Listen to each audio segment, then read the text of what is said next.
On n'est pas une société de service, mais en termes d'association, on accompagne bénévolement les entrepreneurs. C'est un accompagnement humain et un accompagnement financier. Service forcément, parce qu'on est plus service à la personne, mais en l'occurrence pour nous, les missions locales, on s'occupe des jeunes âgés de 16 à 25 ans. Service, au Quai des Possibles, nous avons 2 activités. L'une tournée vers le grand public pour sensibiliser à l'écologie, à la solidarité sur notre territoire, et puis l'autre, au premier étage de la gare, un espace de coworking et d'incubation pour des projets à impact.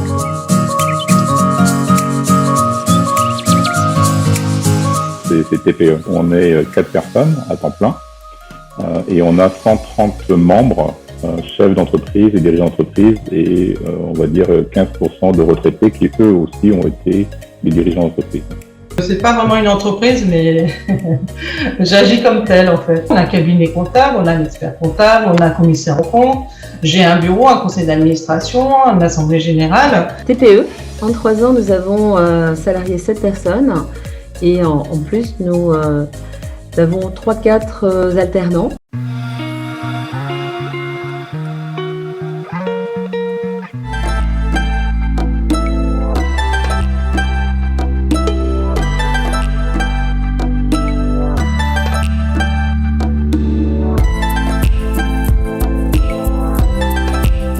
Avia est une entreprise dans le secteur aéronautique.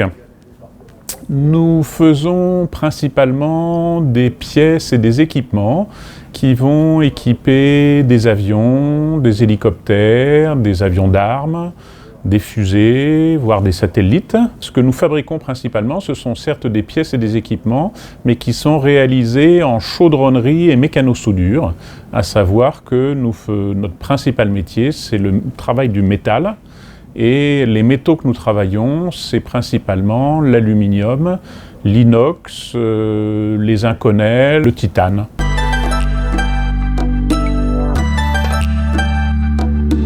Nous sommes une petite entreprise, une PME, aujourd'hui entre 20 et 25 personnes. Nous avons 2 secteurs d'activité. C'est un secteur d'activité dans la carrosserie de ce qui concerne les services. Donc on a une petite équipe qui s'occupe des particuliers pour la réparation de leurs voitures en carrosserie. Au niveau des services, on a également une entité qui s'occupe cette fois-ci non plus des particuliers, mais des entreprises, des flottes de véhicules telles que la police, les pompiers, les produits d'aéroport, etc., où on est plus sur des produits utilitaires, un peu plus spécifiques, mais on fait le même métier que précédemment, c'est-à-dire qu'on répare de la carrosserie, on fait de l'entretien des véhicules, etc. Et une dernière entité qui est Travaux Neufs, où là, cette fois-ci, on fait des modifications sur les véhicules, on récupère des véhicules qui sortent des constructeurs et on les adapte pour qu'ils soient, qui correspondent au métier de nos clients.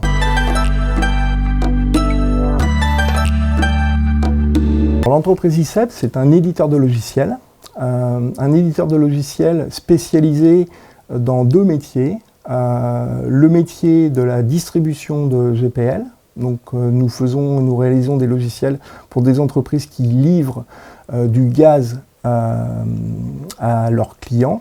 Et puis nous avons également un logiciel d'automatisation des processus métiers qui là va permettre aux entreprises qui s'en équipent de modéliser les processus et de les mettre à disposition de leurs propres utilisateurs de manière à améliorer et standardiser leurs actions dans l'entreprise.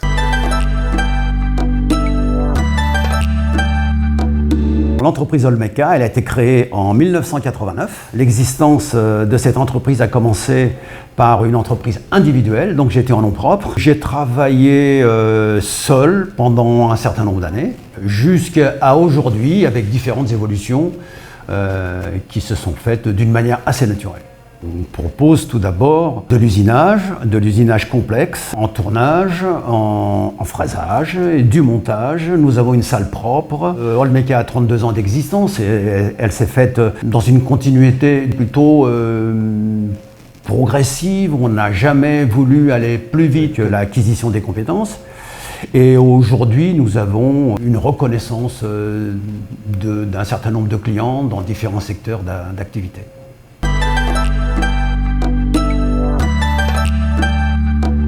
Cap2i est une entreprise qui a été créée en 1984. Cap2i, ça signifie conditionnement d'air pour l'informatique et l'industrie. Elle s'est en particulier recentrée sur deux marchés que sont le marché de la défense et le marché du nucléaire pour concevoir et fabriquer des systèmes de climatisation de process destinés à évoluer dans des environnements extrêmement contraints. Si je veux illustrer par un exemple, nous fabriquons les systèmes de climatisation des radars pour Thales.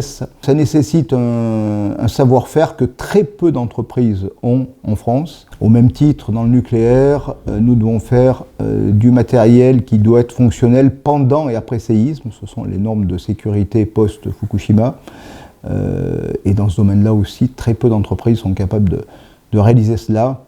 Donc nous avons délibérément fait le choix de nous positionner sur un marché de niche où il y a très peu d'acteurs, le ticket d'entrée étant très élevé.